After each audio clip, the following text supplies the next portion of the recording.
High বন্ধুরা, তোমরা সবাই কেমন আছো? আশা করছি ভালো আছো। আমিও খুব ভালো আছি। Welcome to Bengal blogger Sonali. Welcome একটা নতুন ভিডিও নিয়ে। তা আজকে কি কি রান্না করছি তোমাদের একজনে দেখিয়ে দিই। দেখো, বাঁধাকপির তরকারি চাপাচ্ছি। আলুগুলো দুমড়ে কেটে ভেজে নিয়েছি। আর এখানে ভাজা হয়ে যাওয়ার পর বাঁধাকপিগুলোও দিয়ে দিয়েছি। আর এখানে বাঁধাকপি চিংড়ি দিয়ে হবে। আর এখানে গরমে পটলের তরকারি হবে। পটলটা আলুটা ভাজা ভাজা হয়ে গেছে। এর মধ্যে এবার পেঁয়াজ দিয়ে দেবো আর মশলাপাতি দিয়ে দেবো। তার সাথে দেবো চিংড়ি মাছ।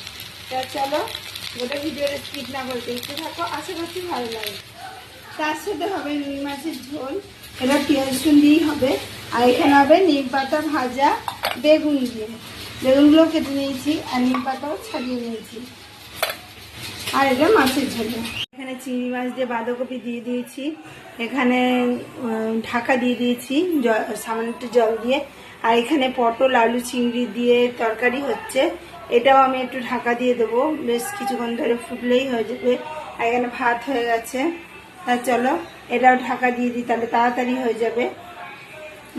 এবার আমি এক উনানে মাছের ঝোল চাপাবো, এক উনানে চাপিয়ে দেবো নিম বেগুন ভাজা। তাই ঝটপট রান্নাটা হয়ে যাবে। চিংড়ি দিয়ে বাঁধাকপি হয়ে গেছে। আর গরমের প্রথম সবজি পটল দিয়ে আলু দিয়েও চিংড়ি মাছ দিয়ে মাখা মাখা তরকারি হয়েছে। এবার আবার আমি দুটো কড়াই চাপিয়ে দিয়েছি। এতে হবে মাছের ঝোল, এতে হবে নিম বেগুন ভাজা। প্রিয় খাদ্য কিন্তু নিম বেগুন। সবকিছু পড়লেও পাতে যদি নিম বেগুন পরে ভাত খাওয়া কিন্তু অনেকটাই হয়ে যায়। আর এদিকে দেখো রুই মাছের মাখা মাখা ঝোল করব। সেটা মাছগুলো আগে থেকেই ভাজা ছিল, ঝোলটা চাপিয়ে দিলাম। এবার ফুটবে টকবক করে, তো তখন আমি একটু ঢাকা দিয়ে দেবো।